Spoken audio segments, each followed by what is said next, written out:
sem viðtalsþáttur Þórhalds Gunnarssonar.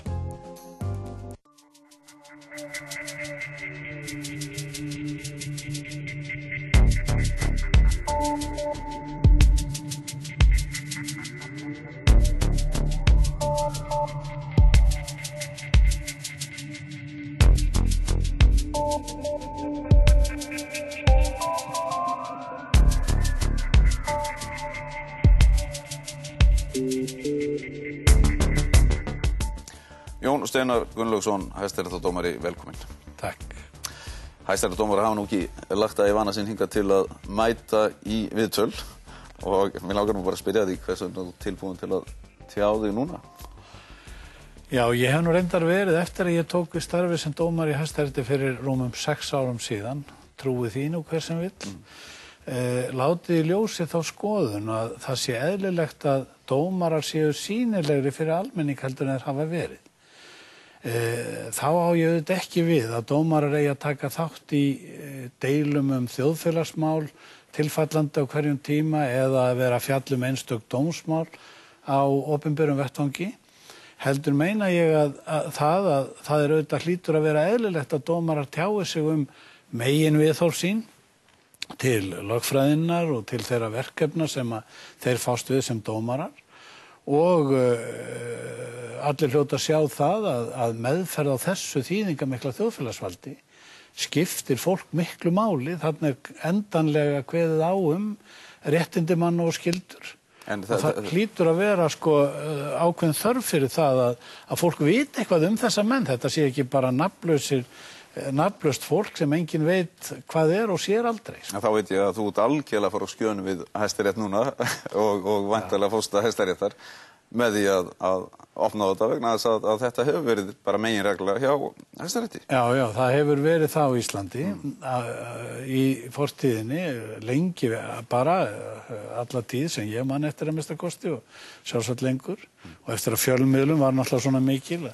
Það hefur ekki verið nein hefð fyrir þessu. Það hins vegar hjá öðrum þjóðum. Þá gerist þetta heilmikið og miklu meira heldur en hér og enginn sér neitt athugavert við það. En það það náttúrulega þannig að þegar að dómari eins og ég núna kemur svona viðtal þá þarf ég að gæta þetta að því hvað ég fjalla.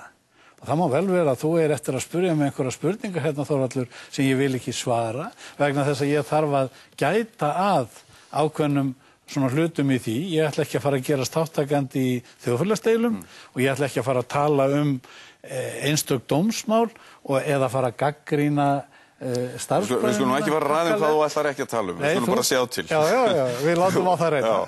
En þú hefur oft verið gagnrýndur fyrir sératkvæði í þínum dómum og ekki síst í kynferðisbrotamálum sem hafa vakið athygli og við ætlum að koma að þessum sératkvæðum á eftir, talandi einstök mál. Mér langar hins vegar að ræða þess grein sem þú skrifaðir ekki alls fyrir löngu og kallaðir hana guðlegt vald. Þar segiru, meðal vestrænna þjóða ríkir víðtækt samkomulag að sakaðir menn skuli teljast saklausir, þar til sekt þeirra sannast og við erum flest sammæluð þetta. En síðan bætur við, stuðningurinn við þessa mannréttarreglu jafn eindreginn þegar til þess kemur að beitin í einstökum málum. Þarna spyrðu og svara síðan, ég hef efasemdir það og þá spyr ég á móti, hefur efasemdir að dómstólar á Íslandi beit ekki þessari einföldu mannréttarreglu? Ég má kannski byrja aðeins fyrr og segja það að við viljum reka hér lagafyrirkomulag sem við kennum við lög og rétt, við notum orðið réttaríki. Á réttaríki sem við öll viljum búa í eru ákveðin einkenni sem fyrst og fremst lúta að því að borgarar í landinu eigi að njóta tiltekinna sérstaklega varinna réttinda og það má kannski segja sem svo að kannski reynir aldrei meira á það hvort að raunverulegt réttaríki til staðar heldur en þegar reynir á réttindi sakaðra manna sem eru sakaðir fyrir að hafa brotið með refsiverðum hætti gagnvart samborgurum sínum. En við erum með reglur það. Meðal annars reglunum að sakleysi þar til sekt sannast og fleiri reglur, ekki megi svipta menn frelsi í þágu rannsóknar afbrotamála nema sérstök lagaheimild til þess og skilyrði uppfyllt og svo framvegis. Ég hef sett fram þá skoðun meðal annars í þessari grein og reyndar í annarri grein á undan og á fleiri stöðum að ég telji að hér á Íslandi verði vart við það megin viðhorf sem að allar þjóðir hafa reynslu af. Að þegar að við erum farin að tala einstök afbrot, einstakt fórnarlamb og einstakann sakaðan mann, að þá eins og almenningur, við skulum tala hann fyrst, svo kem ég á dómurunum eftir, gleymi grunnreglunni, vegna þess að það miklu styttra í það hjá almenningi að vilja sakfella sakborningin án þess að vita neitt það hvort að sakir hafa sannast á hann, heldur en hitt að hafa áhyggjur af því að saklaus maður sé hugsanlega sakfelldur. Alvarleikinn í þessu hins vegar er þetta að gerast fyrir dómstól? Já, ég hef þennan formál á þessu vegna þess að þegar að staðan þessi og við finnum fyrir miklum þjóðfélagslegum þrýstingi, þá hvílir auðvitað sérstök skylda á þeim sem fara með dómsvaldið að gæta þess að mennirnir sem engra samúðar njóta hjá þjóðinni njóti réttarins og þeir séu ekki beittir viðurlögum eða skerðingum umfram það sem að lög og reglur leyfa. Og auðvitað getum við verið alveg klára því að við dómararnir, við lifum og hrærumst í þessu samfélagi. Og eftir því sem að meiri svona hávaði og þrýstingur út í samfélaginu í einstökum málaflokkum, þá það almennt séð til þess fallið að hafa áhrif á dóman. Og ég tel, í þessum greinum hef ég bent á það, að þess megi sjá merki að meðferð á sönnunarbyrði hafi breyst í tímans rás. En þá ertu einfaldlega að segja að dómarar láti undan þrýstingi samfélagsins og láti þetta hafa áhrif á sig í dómum sínum, í niðurstöðum þeirra. Reyndar hvatt til þess að það verði gerð, frekar kannski að það verði gerð rannsókn á þessu. Mér sýnist að séu vísbendingar það að þetta hafi breyst á þennan hátt. En þá ertu að segja það, Jón Steinar, og þú segir það bara hreinlega í greininni að þú sjáir þess merki. Já, og þá spyr ég, bara mjög einfaldlega, eru dómstólar að verða þeir fyrir þrýstingi og verður þessi þrýstingu til þess að niðurstaðan verður önnur en hún ætti að vera? Ég held að dómstólar verði fyrir þrýstingi. Nú ertu að reyna að fá mig til að segja eitthvað sem ég vil helst ekki. Þú sagðir þetta áðan. Þú sagðir þetta raunverulega áðan. Sjáðu, og þú verður að virða mér það til betri vegar, að þó ég stígi fram skref til þess að benda á hættu og annmarka sem ég hugsanlega tel vera fyrir hendi, að þá verður ekki svo krafa gerð til mín að ég haldi bara áfram og byrja að bera einhverja dómara, samdómara eða aðra dómara einhverjum sökum í þessu, því að það ger ég alls ekki og vil ekki gera það. Ég held að þeir séu eftir sinni bestu samvisk á hverjum tíma að dæma í þessum málum, þó að ég sé með aðrar áherslur og aðrar ábendingar í því og vilji meðal annars benda þeim á það, skilur þú. En þessi grundvallarregla kemur einmitt fram í sératkvæðinu. Þegar við tölum guðlegt vald, bara til að segja það, að þá það heiti á þessari grein, kemur upp úr því að ég að segja við dómara, ekki spyrji ykkur þeirra spurningar, þegar þið fjallum svona mál, hvað hafi gerst í raun og veru, vegna þess að þið stundum, þá vitið það ekki. Það bara eðlilegur takmarkanir. Við höfum ekki vitneskju það hvað raunverulega gerðist. Og ef við ætlum að reyna að svara þeirri spurningu, þá verður byrðin af því að vera dómari alveg óbærileg byrði. Því að við þurfum að hafa guðlega sýn til þess að geta svara slíkri spurningu. Spurningin sem við dómara þurfum að svara, og það ég að benda á, miklu einfaldari. Hún snýst það hvað sannað í þessu dómsmáli það sem gerðist. Og leið og við áttum okkur á því að það spurningi sem við þurfum að svara, að þá verður verkefni miklu léttara. En í mörgum af þessum sératkvæðinu, þá einmitt vísaru í þetta. Já. Og þá ertu í rauninni að gefa í skyn að meðdómendur þínir séu ekki að horfa til þessa sjónarmiðs. Já, ég í mínum atkvæðum, að þá ger ég þetta grein fyrir mínum sjónarmið. Auðvitað gefur það auga leið. Að þegar að mín sjónarmið eru önnur heldur en félaga minna sem að dæma í málinu, að þá einhver skoðanágreiningur á ferðinni. Ég vil ekkit vera að ráðast á þá fyrir það, þú fær mig ekki til þess, en ég segi bara að ég vil bara verða dæmdur af mínum dómaraverkum. Ég er ekki að biðja að ráðast á neitt. Ég er bara að biðja að tala opið og heiðarlega. Vegna þess ekki síst að því að þú gefur ýmislegt skinn í greininni og þú talar sérstaklega þrýstingin á dómara. Ef við skoðum þetta aðeins fram í tíman, nú alveg gríðarlegur hiti og mikið reiði í samfélaginu og þessi reiði beinist að nokkrum einstaklingum sem er kennt hrunið sem við erum fyrir. Þetta eru mál sem eftir að koma fyrir dómstóla og dómarar eru bara eins og hverjar aðrar manneskjur í þessu samfélagi eins og þú sagði sjálfur. Þeir hafa jafnvel orðið fyrir skakkaföllum af völdum einhverja einstaklinga sem þeir síðan eiga eftir að dæma í þeirra málum. Og þess vegna spyr ég, er einhver möguleiki fyrir þess að menn að fá þá sanngjarna dóma miðað við það sem að þú lýsir hér og nú? Ég ætla bara rétt að vona það. Í þeim málum sem þú nefnir núna, þá eru þetta brýn skylda sem hvílir á þeim sem fara með dómsvaldið. Að ýta til hliðar þessum tilfinningum sem að vissulega eru til staðar og allir skilja það og eðlilega. Það má skjóta því inni ef að einstakur dómari hefur einhverja sérstaklega hagsmuna geta þá auðvitað víkur að sæta. Þeir getur verið óbeinir. Já, getur verið óbeinir.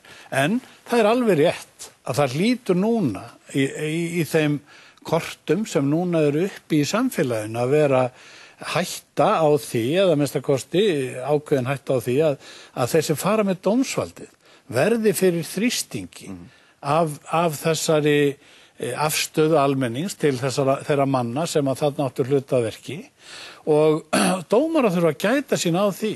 Við förum ekki neinn manngreinar álit með mannréttindareglurnar.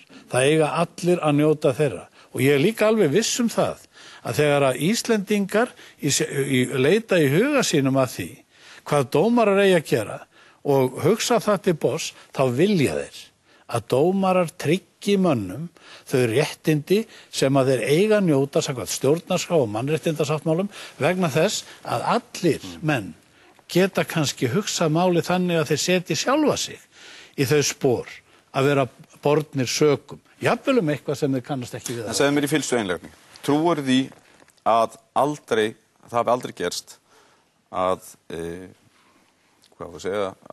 þrýstingur, utanaðkomandi þrýstingur hafi leitt til ákveðina niðurstöðu í Hæstarétti, hann hafi ekki haft áhrif á niðurstöðu? Nei, ég hef grunnsemdir það að þessi almennu áhrif af slíkum þrýstingi hafi haft þessar greinar sem þú nefnir eru ábendingar það, hvatning til þess að það sé rannsakað og skoða til þess að menn geti hort á þetta og átt að sjá þessu hvað er að gerast og hvort að það er eðlilegt sem hefur gerst og allt það. Ég hef bara hvatt til þess og auðvitað tilefni. Það gefur auga leið og þarf ekki einu svona að ræða það að þegar ég skila sératkvæði sem gerist oft, þá er það vegna þess að ég er að fást við mína samvisku af því hvað er rétt að gera samkvæmt íslenskum lögum og það er alveg greinilegt að þeir sem með mér eru í málinu eru á öðru máli það. En þú ert að segja þá í rauninni að minnsta kosti lætur í ljósi grunnsemdir það að fram að þessu hafi mörg mál farið þannig fyrir Hæstarétti að hreinlega tilfinningasemi dómara hafi ráðið frekar en bara hrein og klár lögfræði. Ég get ekki orðað þetta svona. Þú sagði grunnsemdir að slík niðurstaða hafi fengist vegna þessara tilfinningalegu sjónarmiða. Ég held að það hafi verið til dæmis slakað á kröfum til sönnunarfærslu, sérstaklega í ákveðnum málaflokkum eins og kynferðisbrotum, frá því sem áður var og frá því sem gildir í öðrum málaflokkum. Ég held það. Ég veit svo sem ekki ástæðuna fyrir því skilurðu. Það verður bara að spyrja þá sem að þannig hafa dæmt þá það. Ég get ekki svarað því. Það eina sem ég geri það að ég brýni bæði sjálfa mig og aðra á því að þessar meginreglur sem við í raun og veru viljum öll virða þegar við tölum það, gildi líka í þessum málaflokkum. Og þannig reyni ég að haga mínum störfum. Mér langar að fara inn á annað. Þeir eru 9 talsins hæstaréttardómarar og það er kvartað þetta miklu álagi á dómara. Það stendur til að fjölga þeim í 12, en það sem ykkur athygli fyrst og fremst hvernig þið starfið í Hæstarétti. Það í rauninni ykkur skipt upp í 3 deildir og 3 dómarar dæmi hverju máli. Langflest mál eru dæmd af 3 dómurum. Af 3 dómurum. sem þá bara 1/3 hluti réttarins. Þetta hlýtur að veikja í rauninni fordæmisgildi dóma og að það ekki ljóst heldur þá að meiri hluti Hæstaréttar kveður upp niðurstöðu. Hvers vegna þetta verklag? Nei, þetta alveg rétt. Það já, þú talar þetta sem verklag, þetta nú kannski frekar, jú, verklag það, en það frekar afleiðing náttúrulega af gríðarlegum málafjölda sem að enginn getur ráðið við vegna þess að það eru bara almenn, eða það að segja sko með því ákveða hvaða mál eiga að koma inn vegna þess að það eru almenna reglur það. Hvaða málum má skjóta til Hæstaréttar og þá hefur það gerst að til þess að svara slíku þá hefur dómurunum verið fjölgað og meira notaðar heimildir til þess að fækka dómur. Þetta hefur verið nauðsynlegt kannski að gera til þess að hafa með einhverjum hætti undan þessu síaukna málaflóði. Hugmyndin með Hæstarétti, grunnhugmyndin með því að hafa Hæstarétt auðvitað svo að það sé einn dómstóll sem hefur vald til þess að endurskoða héraðsdóma og taki til landsins alls meðal annars í því skyni að samræma lögskýringarnar. Þannig að niðurstöður þessa dómstóls verði þá mótandi fyrir það hvernig eigi að skýra lög á hinum ýmsu sviðum. Og með því að haga skipulaginn í Hæstarétti á þennan hátt, þá sjá það auðvitað allir að þetta gengur ekki, minnst ekki miða við þá hugmynd sem að menn hafa og líka til grundvallar því fyrirkomulagi að vera með Hæstarétt. En segir mér hvað talandi álag, hvað þú til dæmis að kveða upp marga dóma á ári? Ég gáði nú að því að ganni mínu sko fyrir þetta viðtal hérna, fyrsta heila árið sem ég var í starfi sem hæstaréttardómari þá dæmdi ég í eitthvað 180 málum. Á síðasta árið, 2010, þá dæmdi ég hvorki meira en minna en í 337 dómsmál. Og það sko verður bara hver að meta þetta eins og þetta það hlýtur bara að efasemdir það því að þetta eru 2 dómsmál á dag raunverulega ef við tökum aðeins ef við gerum ráð fyrir að þú takir svona helgafrí eins og venjulegt fólk og sumarfrí.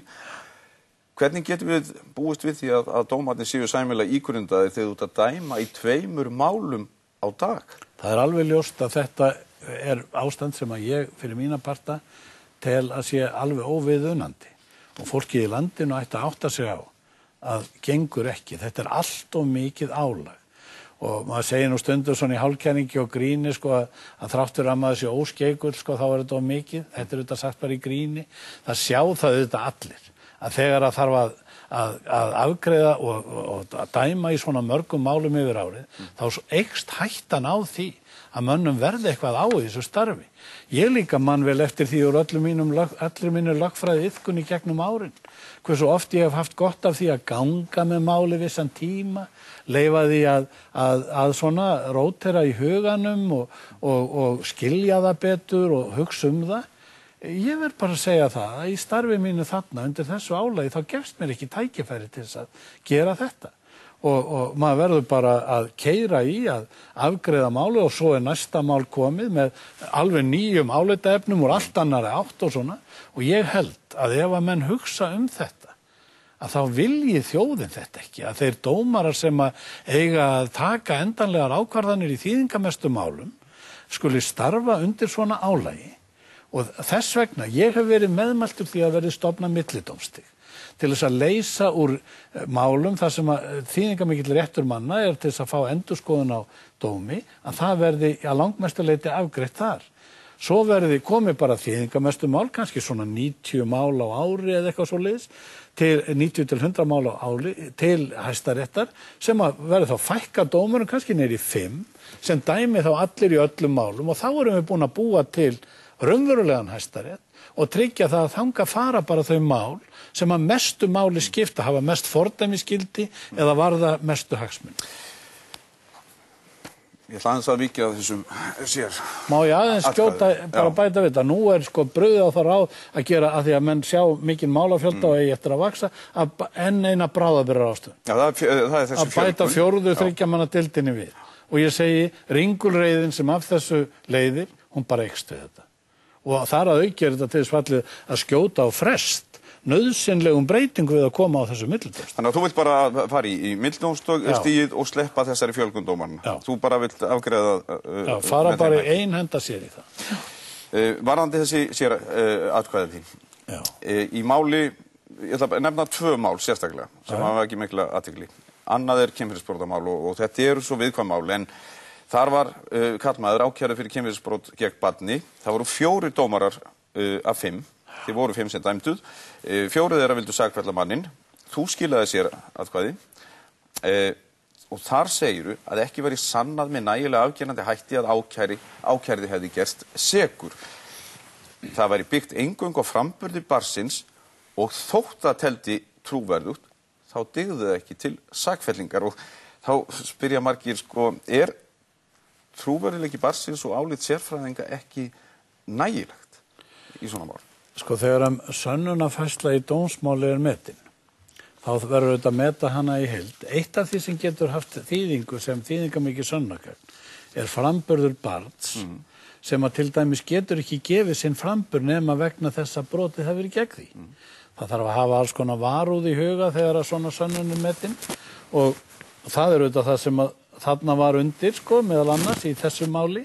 Hann reyndar rétt að taka það fram að þetta var nú bara einn ákæruliður af fleirum, sem að þetta snerist og er rökstudd. Ég á erfitt með auðvitað að vera að tala þetta mál sérstaklega. Ég bara segi það að í forsendunum og í því sem maður skrifar í sératkvæði, þá auðvitað leitast maður við að útskýra það hvers vegna fullnægjandi sönnun hafi ekki verið leidd að við komandi broti og það eru reyndar fleiri sératkvæði önnur en þetta. Já, en þetta mál er miklu ítarlegar yfir þetta. Þetta mál er kannski athyglisvert fyrir þær sakir að Eiríkur Tómasson prófessor gagnrýndi alveg sérstaklega og hann nefndi til dæmis að þú hefur ekki tekið tillit til frásagna 3 vitna, ekki tillit til greinagerðar forstöðumanns Barnahúss, ekki tekið tillit til óbeinna sönnunargagna. Þú viðurkennir ekki svo kallaða áfallastreituröskun fórnarlambsins og telur að slík mæling hafi ekkert gildi fyrir dómi og síðan segir Bragi Guðbrandsson, forstjóri Barnaverndarstofu, sjónarmið Jóns Steinars eru svo sérstök að mér myndi ekki líða vel ef hann væri dómar í þessum málum ef ég væri ákæruvaldið. Menn líta þér hreinlega álítaði vanhæfan. En hvað ætla hann myndi segja ef hann væri ákærður, Já, það sem ég er að segja það að þeir eru að vísa til svo margar hluta sem þú tekur ekki... Ég verð að vísa að hafa vara á með að vera fjallum svona einstök mál. Ég bara segi það út af því sem þú telur hér upp og Eiríkur Tómasson gerði að umræðuefni í þessari grein og ég reyndar svaraði henni með ítalegri greinum en að málaflokk með heilmiklum samanburði við alls konar mál og þess aftar, að þá það þannig að það voru engin vitni. Það voru engin vitni að þínum ætluðu broti. Þeir vísa í vitni. Já, þar átt við að stúlkan sem að brotið átti að hafa verið gegn og var reynda brotið gegn síðar og aðrir ákæruliðir teknir til greina, hafi sagt öðrum frá brotunum áður heldur en að hún skýrði lögreglu frá því. Og ég segi, það ekki vitnið afbrotan, það sér það hver maður. Það bara ein af mörgum frásögnum og ég ekki að gera lítið frásögn eða ásökunni, heldur ég bara að segja það að ekki vitni í málinu sem að hafa bara á undan lögreglunni heyrt kærandan bera broti. Það bara þetta sér að benda á. En kynferðisbrotamálin eru flókin og snúin og sjaldnast vitni að atburðunum og þá snýst þetta fyrst og fremst sérfræðingana sem að meðhöndla barnið og síðan frásögn barnsins sjálfs. Ég held að ástæðan og meðalans það sem þú ert að tala núna og ég hef allan skilning á því að ástæðan fyrir því að þessi málaflokkur verður sérstaklega mönnum hugleikinn auðvitað sá að hér eru stundum framin mjög alvarlega afbrot. Og þau eru satt að segja oft mjög skelfileg, og ég má segja sem svo. Það verið að brjóta á heimilum gegn litlum börnum og það sannast ekki sökin vegna þess að það engin vitni. En lagareglurnar hjá okkur eru þær að við höfum ekki heimild til þess, hvorki gagnvart stjórnarskrá, mannréttindasáttmálum eða grundvallarreglum til að bregðast við þessum vanda með því að slaka á sönnunarbyrðinni brotið. Og segja bara að fyrsta brotið hræðilegt og fyrst erfitt að sanna það, þá slökum við bara á sönnunarbyrðinu og sakfellum mannin. Því að við erum á sama hátt í slíku tilfelli að taka áhættuna af því að saklaus maður sé sakfelldur, eins og í öðrum málum það sem ekki sannast. Og ég hef bara sagt það að í þessum málum þá þurfum við að færa fram lögfulla sönnun sem sambærilega mínu mati og á að vera það og lög standa til þess, sönnun í öðrum dómsmálum. Hvers vegna ertu svona skjön við aðra dómara við réttin? Vegna þess að þeir líta þetta greinilega öðrum augum og það sýna bara þessi sératkvæði sem að þú kemur. Ég get bara svarað þessu Þórhallur á einn hátt. Þegar ég tek til starfa sem dómari í Hæstarétti, þá strengi ég þess heit með sjálfum mér að reyna að vinna mín dómaraverk eftir þeim lagaskildum sem á mér hvíla. Ég tek þetta allt saman gríðarlega alvarlega. En eftir að segja að þeir gera það ekki? Þú ferð alltaf yfir í þennan fall. Já, ég verð að gera það. Nú það kallar á það. Að tveir menn geta hort með mismunandi augum á sama hlutin. Þess vegna nú kannski Hæstiréttur fjölskipaður, vegna þess að það ekki allir menn eins. Ég hlýt, þegar ég tek við starfi sem hæstaréttardómari, að horfa fyrst og fremst á þær kröfur sem ég sjálfur geri og rökstyð í hverju einasta tilfelli. Ég get ekki, það villir mig ekki að leið, jafnvel þó að með mér starfi menn sem líta öðruvísi á þetta heldur en ég skilur. Ef að ég ætlaði að fara að breyta grunnviðhorfum mínum, rökstuddum viðhorfum, vegna þess að aðrir menn telji eitthvað annað, þá hætti ég að gegna skyldu minni sem dómari skilur. Og þann dag sem það gerist, þá mun ég bara hætta. Jón Steinar, snúum okkur að úrskurði Hæstaréttar sem ógilt í síðustu viku kosningar til stjórnlagaþings. Og þetta hefur valdið miklu deilum, 6 dómarar, þar á meðal þú, kváðuð upp þennan úrskurð. Og það hefur verið gagnrýnt að þótt annmarkar hefðu mátt finna á kosningunum, hefðu verið svo smávægilegir að ekki hefði verið ástæða til að ógilda kosninguna. Og maður spyr, einhvers staðar lögð sönnun á að annmarkarnir hafi haft áhrif á úrslit kosningana? Þannig kannski best að ég byrja á að segja það að röksemdir Hæstaréttar fyrir þessari niðurstöðu birtast auðvitað í niðurstöðunni sjálfri.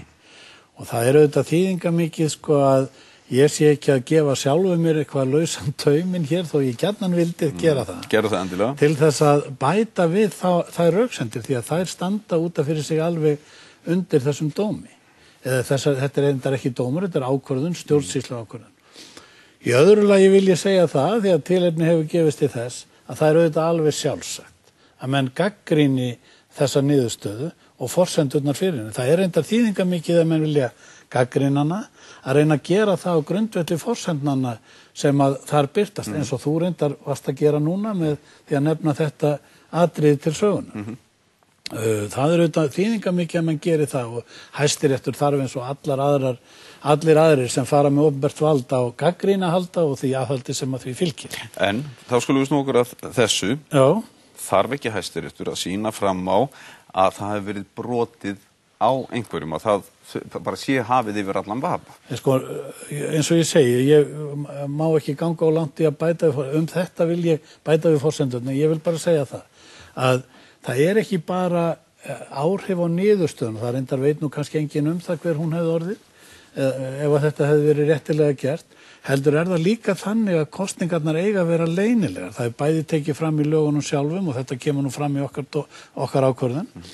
Og svo það auðvitað grundvallarreglur í lýðræðisríki að kosningar séu leynilegar. Hvað verið að vernda þar? Það verið að vernda rétt manna til leyndar. Og það eru persónubundin réttindi, það eru einstaklingsbundin réttindi sem ég hef og þú hefur að geta farið á kjörstað og kosið án þess að nokkur hætta sig á því að aðrir geti fylgst með því sem við gerum eða kynnt sér það síðar. En menn að tala með þetta sé svo smávægilegt, að því að þú vísa til leyndarinnar og þetta eru allt í einhverjum númerum og erfitt að sjá í gegnum þessi pappaspjöld eða til hlýða við hvað nákvæmlega viðkomandi að kjósa og að því að menn vísa í það að þetta séu svo smávægilegir annmarkar með hversu málið stórt og áhrifin af dómnum eru mikil, þá langar maður að vísa þess í þessi lög kosningar til sveitarstjórna sem að eru einnig andilagana til alþingiskosninga. Gallar á framboði eða kosningu leiða ekki til ógildingar kosninga nema ætla megi að þeir hafi haft áhrif á úrslit kosningana. Þetta kannski lykil atriðið í gagnrýni þeirra sem að tala að Hæstiréttur hafi bara hreinlega gengið of langt og túlkað þetta of þröngt. Þarna ertu reyndar að vitna í lagaákvæði sem átti ekki við þessar kosningar. Og, það sama hugsun í alþingiskosningum. Já, sko nú verður þú áttaði á því Þórhallur, þó ég gjarnan vildi ræða þetta við þig alveg honni í smáatriði, þá verði ég að gæta mín á því að gera það ekki. Ég einn af 6 mönnum sem tóku þessa ákvörðun á grundvelli þeirra forsendna sem þar birtast. Ég skal samt svona gera aðeins í þessa átt að því að þú spyrðum þetta með þessum hætti. Þá þetta þannig að jú, það getur haft áhrif hvort að einhverju annmarkar við framkvæmd kosninga hafi haft áhrif á niðurstöðunni eða ekki eins og þú ert að segja.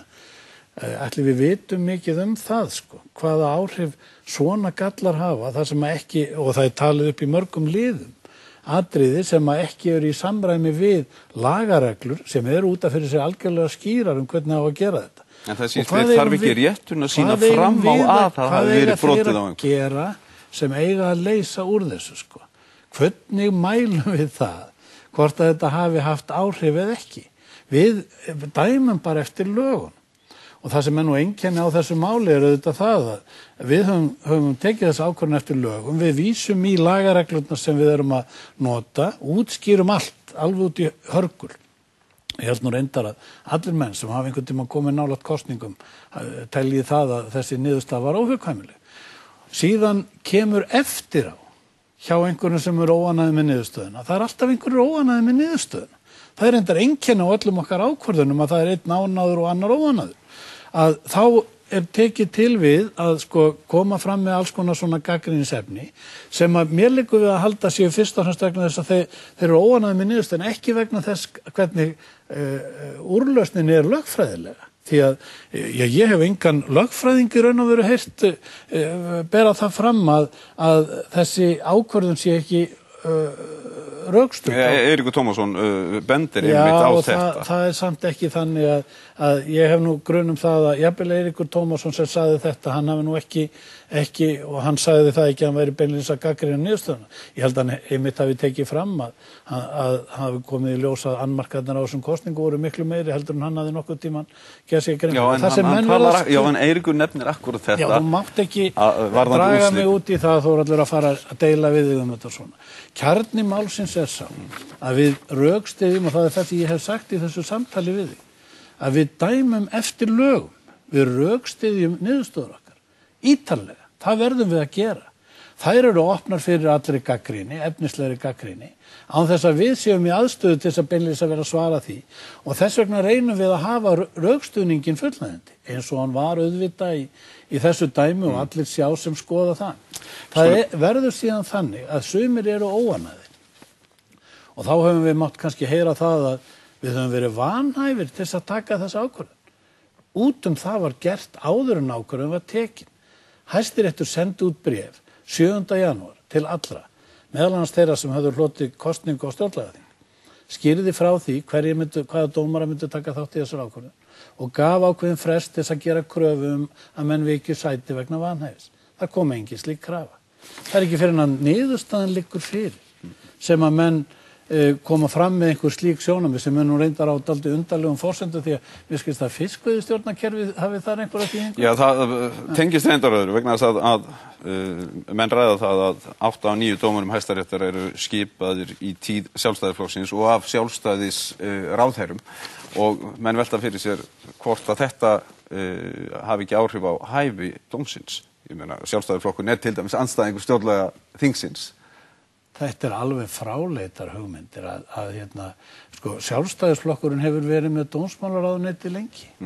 Ég skal segja þér eitt, Þórhallur, að maður sem situr í Hæstarétti, hann hefur engan áhuga á því að fara eftir einhverjum sjónarmiðum einhverja stjórnmálamanna í einstökum málum. Ertu viss um það? Já, algjörlega. Metnaður dómara í Hæstarétti bara einn. Hann sá að dæma eftir lögum. En þarna kemur vafinn, efinn og hugsunin annarlega hvatir af því að skipun með þessum hætti. Það kemur engin efi annarlega hvatir ef að menn bara hugsa þetta. Það þetta hægt að ásaka mig fyrir það að Davíð Oddsson persónulegu vinur minn aftur í tíman. Það oft nefnt, já. Bíddu, Guð minn almáttugur. Ég meina, ég á fullt af vinum aftur í tíman.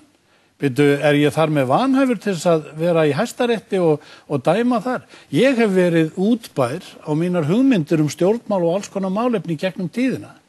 Það þýðir að þeir sem að eiga hluta máli sem ég dæmi, þeir vita hvaða afstöðu ég hef kannski til stjórnmálulegra álitaefna og eru að því leyti til betur settir heldur en gagnvart öðrum dómurum sem þeir vita ekkert hvaða skoðanir hafa, skilurðu.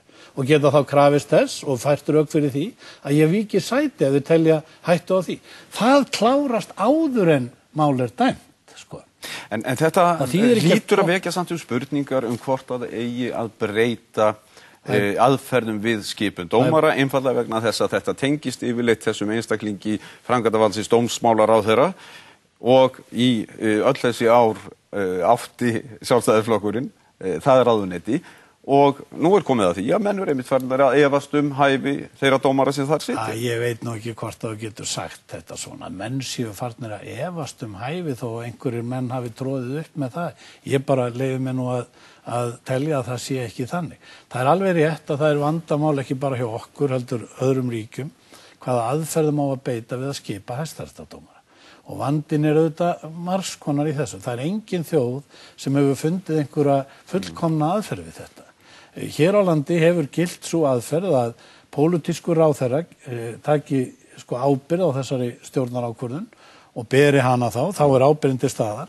Aðrir telja aðrar aðferðir betri. Í Bandaríkjunum þetta þannig að það þarf samþykki öldungadeildarinnar, meirihluta hennar fyrir dómaratilnefningum. Þetta allstaða vandamál og menn reyna Ertu að lausna þessu vandamáli? Nei, ég get nú ekki sagt það, en ég vek athygli á því að það er búið að breyta reglunum. Já, við tekjum það með þessa ráðgefandi aðila. Ég hef alltaf talið að það væri heppilegt að til dæmis að Alþingi kæmi með einhverjum hætti að skipun hæstaréttardómara. Það er handhafar hinna tveggja þáttar ríkisvaldsins, það er að segja framkvæmdarvalds og löggjafarvalds, komið að því. Ég hef í gegnum tíðina verið dálítið veikur fyrir þeirri hugmynd.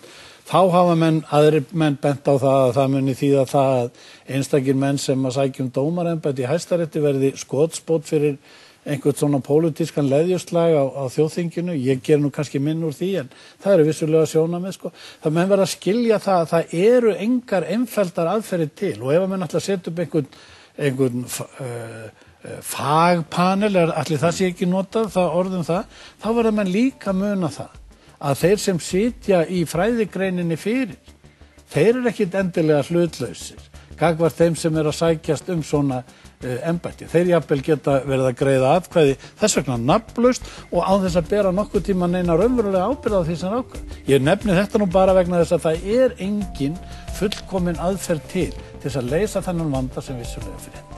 Jón Steinar, takk fyrir komuna.